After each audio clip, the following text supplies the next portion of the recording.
No último século, inúmeros segredos foram escondidos atrás da cortina de ferro.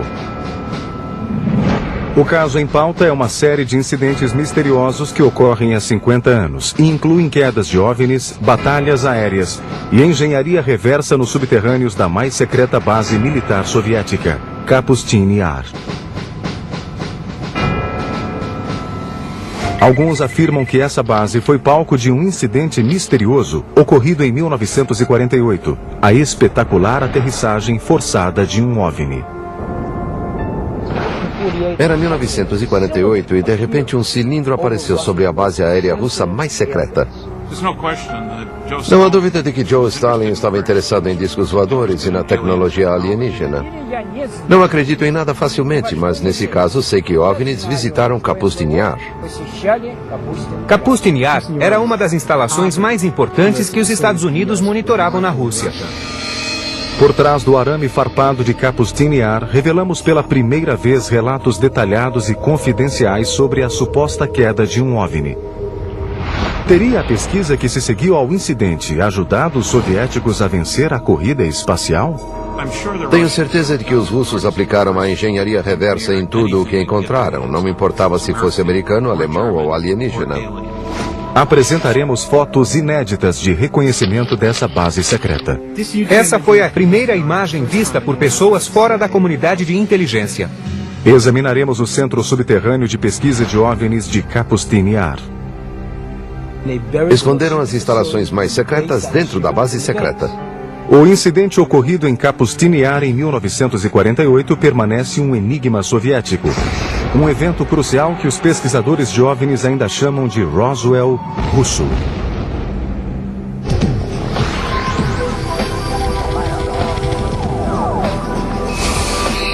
Arquivos extraterrestres. O Roswell russo. A base militar ultra-secreta de Kapustin Yar, localizada a 100 quilômetros a sudeste da antiga Stalingrado e 800 quilômetros ao sul de Moscou, foi construída sob a direção pessoal de Joseph Stalin. É a maior e mais antiga instalação militar da Rússia. Suas atividades nos últimos 60 anos alimentaram a controvérsia sobre o que realmente acontece por trás dessas paredes. Kapustin Yar, ou Vladimirovka, como era chamada inicialmente, foi e ainda é a primeira instalação espacial russa. Sou Vladimir Semenov e trabalhei na KGB por 26 anos. Em Kapustin Yar tudo era secreto, não havia nada lá que não fosse secreto. Sou Sergei Khrushchev, filho do ex-premier da União Soviética, Nikita Khrushchev. Menos de um ano após o acidente de Roswell chegar às manchetes do mundo, muitos acreditam que essa base russa presenciou um encontro e um acidente envolvendo OVNIs. 19 de junho de 1948, início da noite. De acordo com os relatórios, os controladores de tráfego aéreo de Kapustin Yar avistaram um estranho objeto na tela do radar. No mesmo momento, um piloto de caça MiG viu em sua frente um OVNI com aparência de um grande charuto prateado, a 10 quilômetros da base. O piloto entrou em contato com a base para dizer que uma luz brilhante ofuscava sua visão. Um piloto russo encontrou um OVNI em 1948 e tentou atacá-lo com resultados desastrosos para ambos. O piloto foi cegado pelos raios de luz que emanavam do OVNI. Acredita-se que, sob ordens diretas do comandante da Força Aérea Soviética, o piloto tenha travado o combate com o OVNI por 3 minutos antes de lançar um míssil que finalmente derrubou o objeto.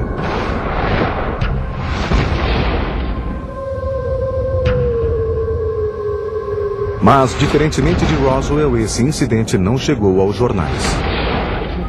Era 1948 e de repente um cilindro apareceu sobre a mais secreta base aérea russa. Eles enganaram os MiGs. Foi uma batalha aérea. E os pilotos russos eram bons. Imagine um avião ficando em cima daquela aeronave. O MiG lançou os foguetes, mas a arma com feixe de partículas guiadas explodiu o MiG e ambos caíram. Os relatórios sugerem que o piloto, ofuscado pela luz, tentou recuperar o controle do MiG, mas foi atingido pelas armas do objeto e pereceu junto com o avião. O que os alienígenas usaram? O que dispararam? Deviam estar usando uma arma de feixe de partículas. Sabemos o que o MiG utilizou, coisas que os russos utilizavam na época. O MiG disparou suas armas, lançou seus foguetes e utilizou sua última versão de míssil. De alguma forma, o MiG conseguiu romper o invólucro antigravidade que cercava a aeronave. O objeto com forma de charuto não pôde mais voar e caiu. As equipes de resgate russas ficaram eufóricas com a captura da primeira nave espacial. Eles a pegaram e a levaram para o subterrâneo, para Zitkur, e o programa espacial russo começou. Sou Bill Burns e sou editor da revista UFO.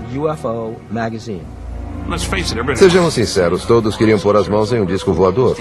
É um sistema maravilhoso de ataque e defesa. Sou Stanton Friedman, físico nuclear, professor acadêmico e ufologista. Esse acidente de 1948 foi um dos muitos eventos estranhos que transformaram Kapustini-Yar em uma versão mais mistificada do Roswell americano e da Área 51. Os soviéticos queriam o que nós já possuíamos. Tínhamos o acidente de Roswell. Tínhamos um depósito tecnológico resultante de Roswell no início dos anos 60. Os russos não tinham isso. Como conseguir essa tecnologia? Ela não cai do céu, é preciso ir atrás dela. Os russos foram atrás dela embarcando em missões suicidas. Fizeram de tudo para que os pilotos dos MiGs derrubassem uma nave espacial extraterrestre. Era um vale tudo. Desde que foi construída, no início de 1940, Kapustini-Yar está cercada de sigilo. Os melhores pesquisadores, cientistas e especialistas militares da União Soviética eram enviados para lá para desenvolver armamentos e tecnologia ultra-secreta para a Guerra Fria. Eu sei tudo porque passei meses e anos em Kapustini-Yar, trabalhando em mísseis cruzadores que haviam sido projetados para os submarinos soviéticos afundarem os porta-aviões americanos. Kapustini-Yar era uma das poucas instalações das quais a inteligência americana tentava obter imagens. Lá eram testados mísseis terra-ar, mísseis balísticos terra-terra e também eram testados mísseis cruzadores. Os 3 testes aconteciam no mesmo local, então era um alvo importante da inteligência americana. Na verdade, o prédio da base era tão sigiloso que quando uma pequena cidade foi considerada próxima demais pelos militares soviéticos, seus moradores foram evacuados e a cidade foi eliminada. O nome da cidade era Zitkur. Zitkur era uma pequena cidade a poucos quilômetros do complexo de testes de Kapustini-Yar. Provavelmente os russos devem ter decidido que o povo podia ver o que era testado na base e que seria melhor extinguir a cidade. Muitos pesquisadores acreditam que o nome Zitkur foi posteriormente designado ao Centro Subterrâneo de Pesquisa de OVNIs de Kapustini-Yar. Acredita-se que em Zitkur e em Kapustini-Yar há um depósito de OVNIs e cadáveres dos visitantes e dos membros da tripulação. Zitkur equivale ao que a Área 51 representa para a base da Força Aérea de Nellis em Groom Lake, Nevada. Vários países possuem diversos locais para onde levam sua tecnologia alienígena. Lá eles tentam decifrá-la, compreendê-la e tentam aplicar a engenharia reversa. Muito antes do acidente, em 1948, a área próxima a Kapustini-Yar e outros lugares da Rússia foram palco de estranhos encontros com OVNIs muito bem documentados.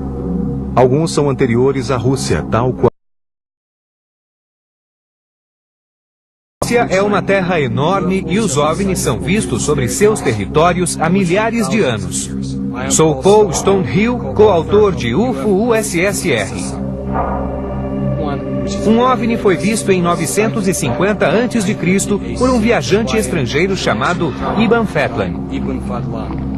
Ele e seus companheiros viram objetos estranhos nos céus que os assustaram terrivelmente. Mas os moradores riram deles e disseram que viam com frequência batalhas aéreas, seres lutando entre si, aeronaves estranhas, coisas parecidas com uma cena de Guerra nas Estrelas, de um filme moderno. Eram coisas incríveis. A lenda diz que as batalhas aéreas que se desenrolavam nos céus encorajavam os guerreiros árabes a derrotar os inimigos durante a batalha do dia seguinte. No século XVII, a Rússia vivenciou uma série de aparições de OVNIs. As testemunhas descreveram esses objetos como bolas de fogo com formato de cometa. O incidente mais famoso foi o de Rabozyera, quando um disco bem diferente, enorme, um disco em chamas, apareceu na região dos lagos russos ao norte. Uma testemunha relatou o que havia visto. No dia 15 de agosto de 1663, um grande estrondo soou nos céus e, ao meio-dia, uma enorme bola de fogo caiu sobre Rabozyera.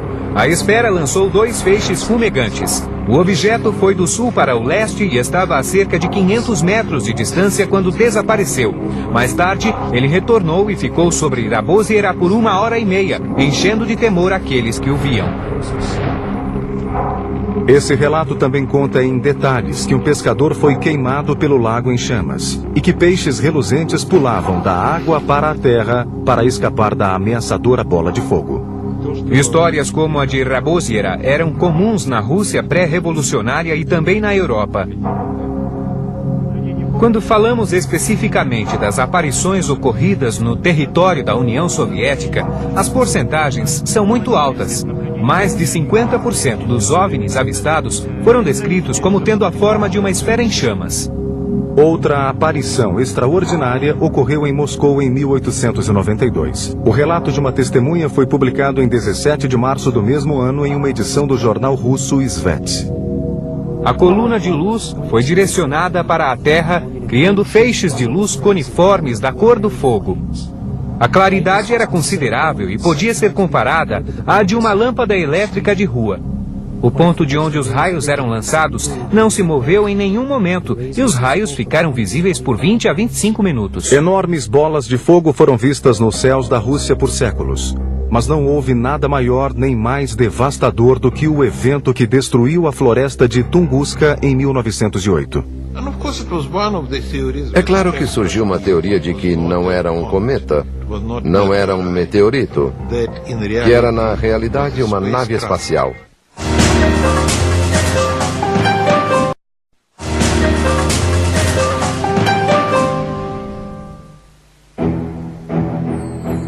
O mistério do meteoro. Cientistas russos investigam cratera.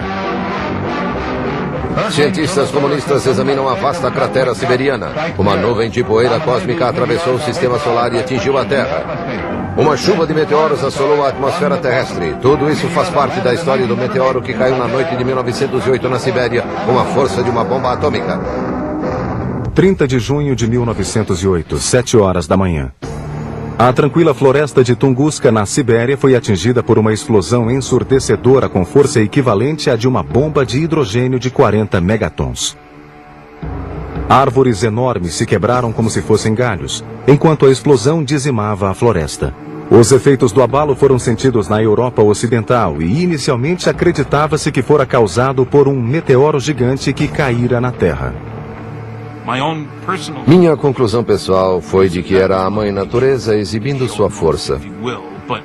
Não havia inteligência por trás do que havia acontecido ali. Não foi um foguete, não foi uma bomba, enviada para nos mostrar que os alienígenas estavam observando os terráqueos. Literalmente é uma catástrofe vinda do espaço. Resumo das notícias. Os pesquisadores de OVNI alegam que se essa explosão foi resultado de um meteoro, por que não foram encontradas crateras em Tunguska? Isso é algo que os cientistas até hoje não conseguem explicar. Foi uma explosão, digamos assim, embora alguns a chamem de implosão. Quilômetros inteiros da floresta de taiga foram destruídos. O evento em si causou mudanças no campo magnético do nosso planeta. Os acadêmicos acreditam que o incidente em Tunguska foi simplesmente um meteoro, mas há muitos fatos que confirmam a ideia de que foi um voo racional e guiado. Ele fez uma curva que um meteoro ou um objeto natural não poderia ter feito.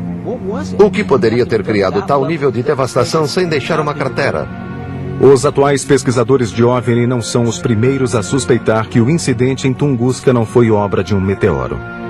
Relatórios sugerem que Stalin acreditava que a explosão fora causada por um OVNI que testava uma arma experimental.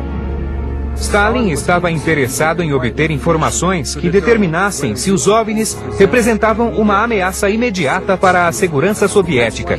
Para isso, ele pediu que seus melhores cientistas apresentassem uma avaliação. Cientistas como Korolev estudaram escombros de OVNIs. Sergei Korolev, um dos cientistas mais renomados da União Soviética, tornou-se o pai do programa espacial russo e o responsável pelo Sputnik. Juntamente com Stalin, ele estava determinado a solucionar o mistério de Tunguska. Essas observações o levaram a financiar uma expedição para o local do incidente em Tunguska.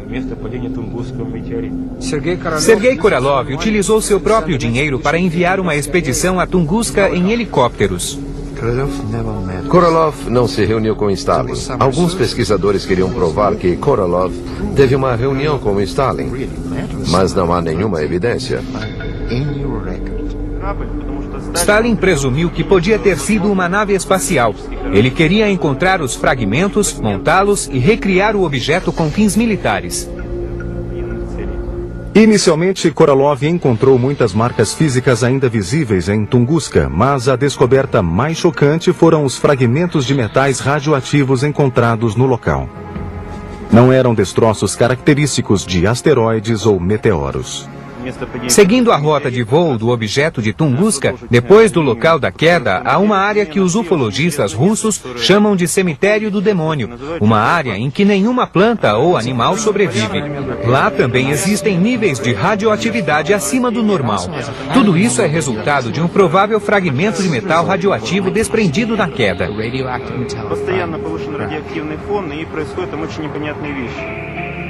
Os níveis de radiação estavam lá e os meteoros não caem com tal nível de radiação. Então, uma das histórias diz que uma nave-mãe explodiu.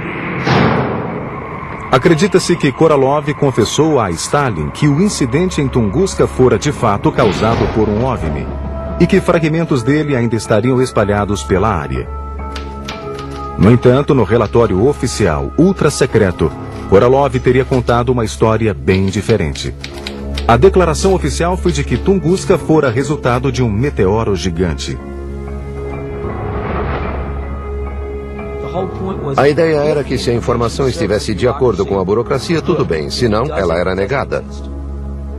Para onde foram levados os fragmentos radioativos de Tunguska?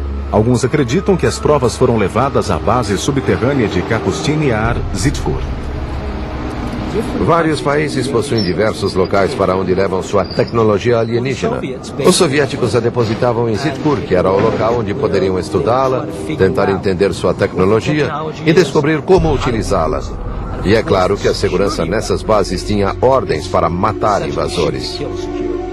Será que os cientistas que trabalhavam no laboratório subterrâneo de Zitkur utilizavam os destroços do OVNI para aperfeiçoar o programa espacial e de mísseis antiaéreos? Eles tinham alguns homens que comandavam o projeto e impulsionaram o programa espacial. Sir Fred Kulik, da Caltech, o chefe do programa espacial, tinha ligação direta com Stalin e depois com Khrushchev. Há relatos de que já na Segunda Guerra Mundial, os militares soviéticos ordenavam que os pilotos de MiG derrubassem OVNIs para que pudessem vencer os americanos na busca por tecnologia alienígena. Logo depois ocorreu o incidente do Roswell russo em 1948. Isso nos mostra dois interesses em relação aos OVNIs. Primeiro, queriam a nova tecnologia para superar a tecnologia de voo inimiga. E segundo, precisavam se precaver contra as armas utilizadas pelos OVNIs. De qualquer forma, era preciso abater as naves. Quando descobriram que destroços de Tunguska e do incidente de 1948 eram estudados em Zitkur, os inimigos da Rússia ficaram intrigados com o que poderia estar acontecendo na superfície e nos subterrâneos da base militar ultra-secreta. A CIA tinha agentes na União Soviética nos anos 50 que haviam informado sobre os OVNIs. A CIA estava muito interessada no que estava acontecendo na União Soviética. No início da Guerra Fria, a base soviética de testes militares de Kapustin Yar tornou-se foco de atividades secretas que envolviam testes de armas avançadas, mísseis e foguetes. Após a Segunda Guerra Mundial e a criação da bomba atômica, os russos ainda não haviam conseguido construir armas atômicas menores. Então tiveram de fabricar foguetes grandes para carregá-las. Nós ainda tínhamos foguetes de tamanho considerável, mas podíamos fazer armas menores. Desde o início, os russos visualizavam foguetes grandes. E isso foi vantajoso para o programa espacial. Os russos possuíam um documento assustador em um dos 20 arquivos que analisei. Ele afirmava que os russos haviam feito mais progresso em 18 meses no desenvolvimento de armas nucleares e nos métodos de lançamento do que se previa para os 5 anos seguintes. E isso foi em 1951. No início dos anos 50, rumores de atividade alienígena e experimentos em Kapustin-Yar transcenderam as fronteiras soviéticas. Essa notícia alarmante teria levado os americanos a descobrir de uma vez por todas se os soviéticos haviam capturado tecnologia alienígena. Kapustin-Yar e Zitkur eram prioridade da vigilância militar americana, assim como a Área 51 e as bases aéreas de Wright-Patterson e Los Alamos eram prioridade da vigilância militar russa. Tim Brown é analista sênior da GlobalSecurity.org e especialista em interpretação de imagens de satélite ultra-secretas para agências governamentais e particulares. Kapustin-Yar estava entre as principais instalações que o serviço de inteligência americano monitorava na Rússia, e isso fica claro pelo volume de documentos que mostram um interesse constante pelo que acontecia na base. Logo depois que os Estados Unidos desenvolveram a máquina de espionagem mais sofisticada até hoje, o avião de espionagem U-2, ele saiu em sua primeira missão para Kapustin-Yar. Deve ser a primeira vez que alguém fora da CIA ou da comunidade de inteligência vê essa imagem de Kapustin-Yar feita pelo U-2. Essas fotos de reconhecimento inéditas do U-2 permitiram uma análise detalhada da base militar secreta. As imagens que reunimos para o projeto mostram diferentes atividades no local de testes em momentos distintos. Os russos testavam mísseis e treinavam as tropas. Havia exercícios preparatórios e testes de lançamento ocorrendo na instalação o tempo todo. Um relatório conjunto do Exército, da Marinha e da CIA, datado de 1º de dezembro de 1960, descreve Kapustin-Yar como um complexo militar de testes de 3.600 km² de enorme interesse para a comunidade de inteligência. Na época, havia ao menos 4 complexos de lançamento balístico, 14 plataformas de lançamento, uma unidade de rastreamento por radar, 3 pistas de decolagem de 1.000 metros e numerosas áreas não identificadas.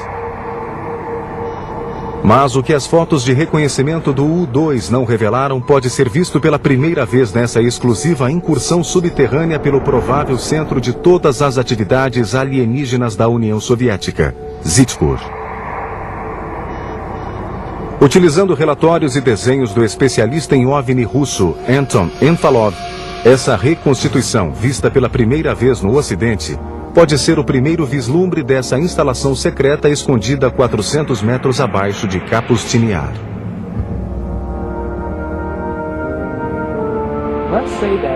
Se tivéssemos a oportunidade de conhecer o laboratório de OVNI russo mais secreto que existe, veríamos que não é ultra sofisticado nem super iluminado. É úmido, escuro, lúgubre. É extremamente compartimentado como um shopping subterrâneo. A diferença é que lá há várias salas onde uma tecnologia estranha é desmontada e remontada. Em uma divisão são realizadas autópsias de cadáveres alienígenas, em outra, reconstruções de motores. Há máquinas fantásticas que são usadas para testar alguns componentes. E, finalmente, há hangares subterrâneos imensos. O que impressiona é que lá não há aviões. Há aeronaves com formato cilíndrico em vários estágios de deterioração, porque são destroços, e vão passar pela engenharia reversa. É isso o que veríamos na base. Seria esse o local secreto para onde foram levados os destroços do Roswell russo de 1948 e os fragmentos do OVNI de Tunguska? Não posso negar os rumores dos chamados OVNIs capturados. Os soviéticos tentaram recuperar fragmentos perdidos dos testes secretos. Para eles, seria conveniente dizer que haviam capturado um OVNI, que possuíam um OVNI. Mas por que manteriam um sigilo tão grande a respeito dos OVNIs? Essa instalação experimental fortemente protegida e especializada em engenharia reversa fora projetada para destruir os Estados Unidos?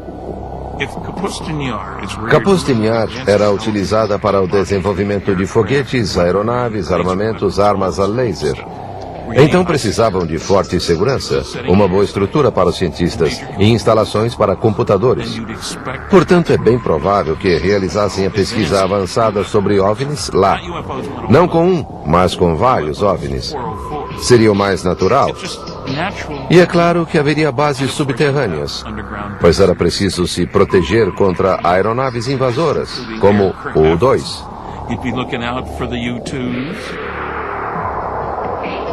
Outro aspecto misterioso de Kapustin Yar são os estranhos padrões no chão.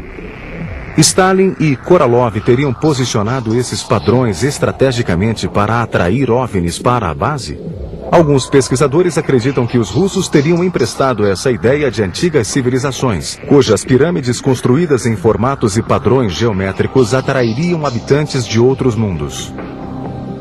Observando o Kapustin Yar dos céus, podemos ver diversas instalações, marcas e padrões que para o olho inexperiente parecem de outro planeta e não da Terra. Mas eles lembram algo que poderíamos ver na América do Sul, na cultura maia ou talvez nos círculos das colheitas. Entre os relatos de quedas de OVNI e a pesquisa ultra-secreta, como os soviéticos exibiam seus avanços em Kapustin Yar? Essa é uma data para os jovens russos se lembrarem. 4 de outubro de 1957, quando foi lançado o primeiro satélite terrestre, o Sputnik. Em 4 de outubro de 1957, o programa espacial soviético lançou em órbita o primeiro satélite artificial do mundo. Na história da Terra, nenhum outro evento captou a imaginação de tantas pessoas como esse primeiro passo em direção ao espaço. 4 anos mais tarde, os russos venceram os americanos mais uma vez ao levar Yuri Gagarin ao espaço no primeiro voo tripulado a orbitar a Terra. 2 façanhas que colocaram a União Soviética bem à frente na competitiva corrida espacial. Fomos os primeiros nesse e em todos os passos seguintes no espaço. Eu diria que ficamos à frente dos americanos por quase 10 anos. Os soviéticos ultrapassaram os americanos. Primeiro homem no espaço, primeira mulher no espaço, primeiro passo, primeiro encontro no espaço, primeiro acoplamento no espaço. E assim por diante até 1981, quando o ônibus espacial foi lançado. Tenho certeza de que os russos aplicaram a engenharia reversa em todo objeto que conseguiram capturar, quer fosse americano, alemão ou alienígena.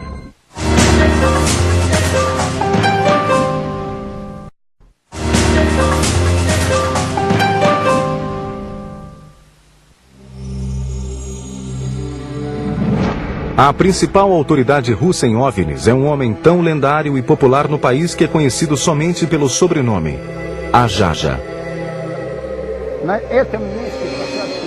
É a primeira vez que um grupo americano filma esse local de aterrissagem de OVNI.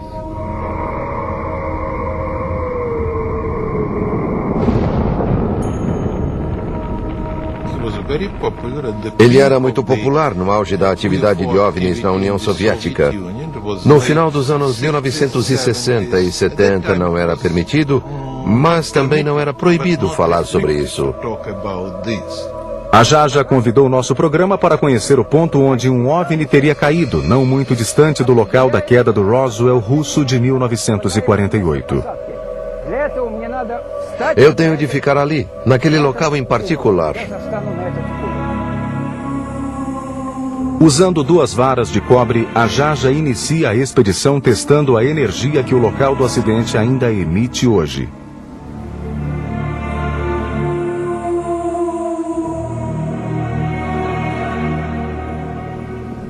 Aqui está, um sinal negativo, bem ali, lá embaixo.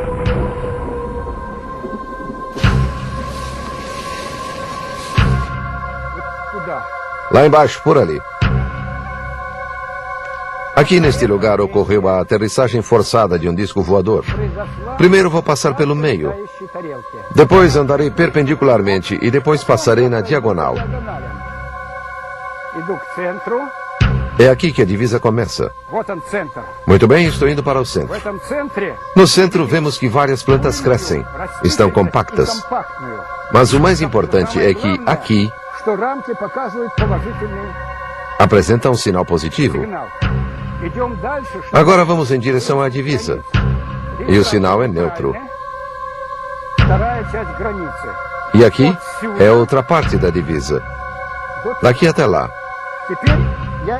Agora vou me afastar do centro em direção ao outro lado.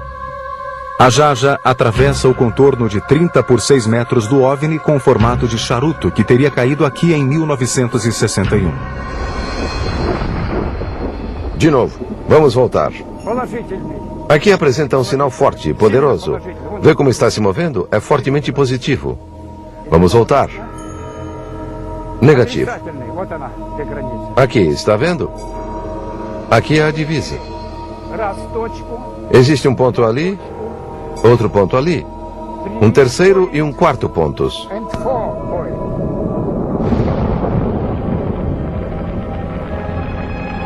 Os animais evitam esse lugar, eles dão a volta. O gado não pasta aqui. Sim, existe uma energia desconhecida que afeta as pessoas de modo negativo, como as experiências já mostraram.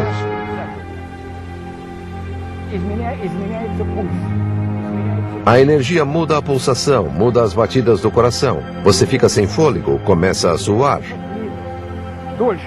Está bem? Não recomendo que fiquem aqui por muito tempo porque já é prejudicial. Venham. Vamos embora. Vamos para um local normal, onde nenhuma força desconhecida vai nos influenciar nem agir sobre nós. O relato de Ajaja sobre a queda desse OVNI foi sustentado por uma moradora da aldeia vizinha de Chodinia, que, como ele, afirma ter visto o acidente da janela de sua casa, a menos de 200 metros de distância do local. Era por volta de 16 ou 17 horas e, de repente, minha mãe gritou: "Veja aquilo! É um tipo de bola, uma esfera, e passou voando. Deve ser um disco voador." E era uma esfera grande, brilhante e vermelha que havia sobrevoado esta região. A esfera foi por ali, passou pelos trilhos de trem e desceu pelo vale do rio Skudnia, lá embaixo, e passou pelo rio. Especialistas como Ajaja acreditam que eventos relacionados a OVNIs, como este incidente e o do Roswell russo de 1948, abriram uma caixa de Pandora sobre Kapustiniar, iniciando uma guerra nos céus da Rússia. Os pilotos recebiam ordens da base para defender o espaço aéreo e derrubar os OVNIs.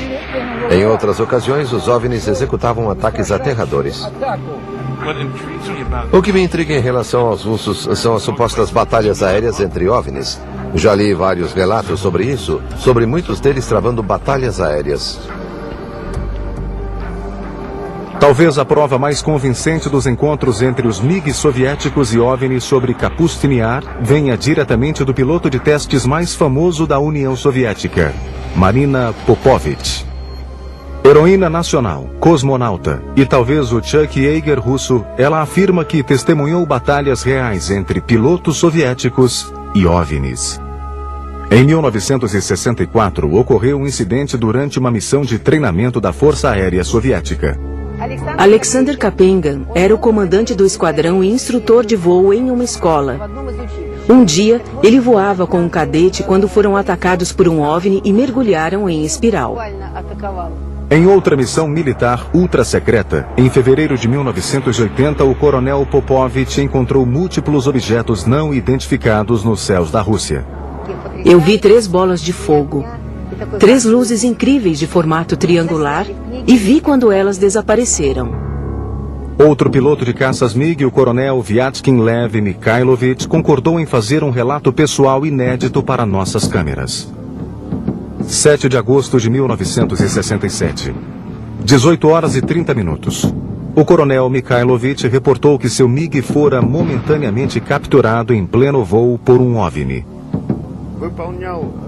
Eu fazia uma manobra para a esquerda. De repente vi uma luz em cima de mim. Um enorme disco começou a me iluminar lentamente. Só tive tempo de inclinar o avião, mas a asa atingiu um raio de luz. O avião tremeu e os ponteiros e instrumentos começaram a se mover sem parar. Como se um raio de luz se dissolvesse em pequenos pontos de luz. Fiquei muito surpreso quando meu técnico disse que a asa do avião estava brilhando. Depois, a asa esquerda ficou brilhando por uma semana inteira no hangar. A asa foi lavada com querosene e logo o brilho desapareceu. Felizmente, o encontro do coronel Mikhailovich com o OVNI sobre os céus de Kapustin Yar nos anos 60 não terminou tragicamente como o famoso encontro de 1948 nos mesmos céus. Não, eu não estava assustado, estava intrigado. Fiquei impressionado que um raio de luz fosse tão duro, porque eu senti o impacto.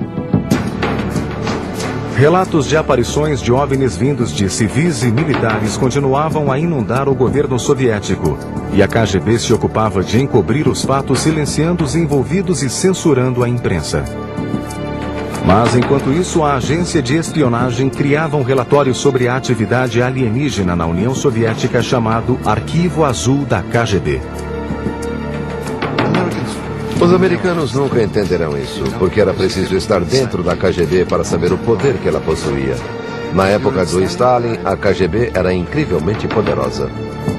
O Arquivo Azul da KGB foi elaborado ao longo de 20 anos, entre 1960 e 1980, e foi uma das pesquisas oficiais mais extensas sobre OVNI já realizadas por qualquer agência governamental do mundo. O Arquivo Azul da KGB é uma compilação de documentos de 124 páginas, lançado em 1990. Acredito que não era toda a informação que a KGB possuía, e não sou o único. O Arquivo Azul reunia milhares de relatos de aparições de OVNI, batalhas aéreas e acidentes, todos descritos em detalhes minuciosos. De acordo com o Arquivo Azul, em 21 de março de 1990, os moradores de várias cidades russas próximas aos portões de Kapustin Yar testemunharam a aparição do mesmo OVNI entre as 22 e as 23h30. A seguir, o relato de um oficial da Corregedoria da KGB. Após a obtenção de informações mais precisas, concluiu-se que um grande número de moradores de cidades próximas havia visto um OVNI, e em vários casos 2 OVNIs. Uma pessoa viu um raio de luz ser lançado de um objeto que iluminava a superfície da Terra.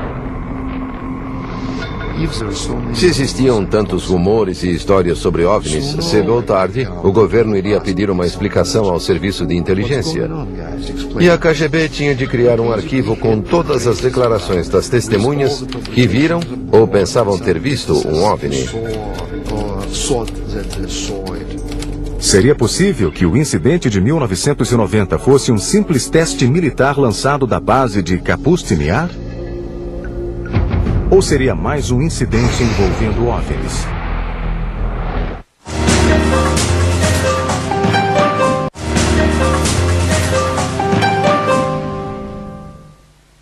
Se a União Soviética não tivesse entrado em colapso no início de 1990, esses aterrorizantes relatos de encontros de primeiro grau em Kapustin Yar e nas redondezas ainda seriam segredos soviéticos.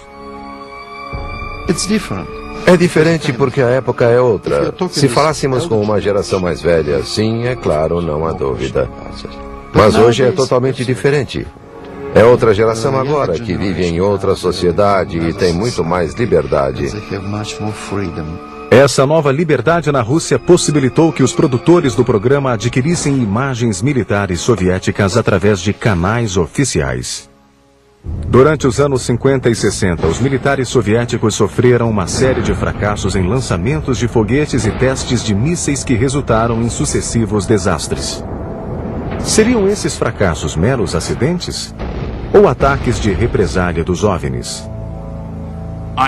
Eu conheço uma história, e normalmente não falo sobre mitos, mas fiquei sabendo que 4 veículos de lançamento soviéticos foram explodidos nas plataformas por alienígenas, porque pretendiam derrubar discos voadores. Escondidas durante 45 anos, as imagens feitas por um cinegrafista militar soviético mostram os efeitos de 2 supostos OVNIs com aparência de meteoros que teriam caído em 3 de junho de 1960. Pelo que foi apurado, nenhuma pessoa, além dos militares soviéticos e da KGB, tiveram acesso a essas imagens. 3 bombeiros do Exército Vermelho são vistos afastando-se de uma imensa bola de fogo.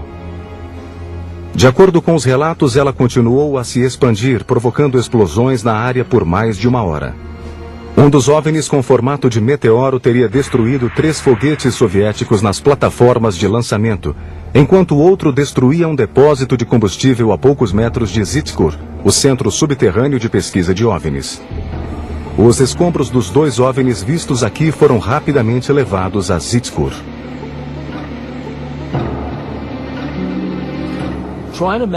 Imagine que a Terra fosse uma colônia subdesenvolvida. Assim como os Estados Unidos e a União Soviética lutaram por territórios, travaram guerras políticas. Se os alienígenas quisessem nossos recursos, lutariam pela Terra, tal como americanos e soviéticos disputaram territórios depois da Segunda Guerra Mundial. Como esses eventos chocantes foram mantidos longe do público por tantos anos? Na época de Stalin e no início do período pós-Stalin, tudo era controlado. E não podíamos falar sobre isso. Na época de Stalin, seríamos mandados para a prisão. Esses relatos sobre OVNIs e a descoberta de indícios de sua existência poderiam ser justificados com uma explicação lógica? Ou será possível que estranhos eventos realmente aconteçam na Rússia? Um jornalista de um dos maiores jornais americanos afirma que sim. Em maio de 2005, a agência do Los Angeles Times em Moscou recebeu a informação de que um lago a 3 horas de Moscou havia desaparecido. Fomos até lá porque soubemos que o lago tinha desaparecido. De início, eu não queria me aprofundar, porque um lago não desaparece assim. Kim Murphy visitou o local dias mais tarde, e a matéria foi publicada na primeira página do jornal em 27 de maio de 2005. Fomos até lá e encontramos um buraco enorme no chão. A única testemunha que viu o que aconteceu nos disse que havia descido até o lago e que havia um redemoinho, como quando a água desce pelo ralo. O lago girava em um círculo enorme e tumultuoso. Girava e girava e logo desapareceu. De lagos desaparecidos a bolas de fogo nos céus. E ataques de OVNIs com formato cilíndrico, a Rússia continua a ser uma terra de incríveis mistérios. Atividades ultra-secretas continuam a ocorrer até hoje em Kapustin Yar e Zhitkur. A base ainda é um potente para-raios de atividade alienígena. De acordo com o pesquisador, Kapustin Yar foi o local de um acidente de 1989 e, mais recentemente, recebeu os destroços do acidente ocorrido em 1997 na Polônia para serem analisados. Recentes decisões políticas do presidente russo Vladimir Putin provocaram críticas do Ocidente de que ele estaria fechando novamente a cortina de ferro sobre a vibrante Rússia atual. No dia a dia, as pessoas estão convencidas e temerosas de que a Rússia de Putin é muito mais autoritária do que a Rússia de Yeltsin. Eu sei que informações sobre OVNIs não estão disponíveis na Rússia tão facilmente como estavam antes. Não há possibilidade de controlar segredos em uma sociedade aberta. Putin veio da KGB. Ele sabe que muitas informações e tecnologias valiosas vão para o setor privado. A União Soviética está se fechando em diversas áreas e também em relação aos OVNIs. Talvez demore ainda mais para que a cortina seja erguida e revele os laboratórios subterrâneos secretos dessa legendária Área 51 russa. E nós só começamos a arranhar a superfície dos intrigantes mistérios do Roswell russo. Uma afirmação extraordinária requer uma prova extraordinária. Ver é acreditar.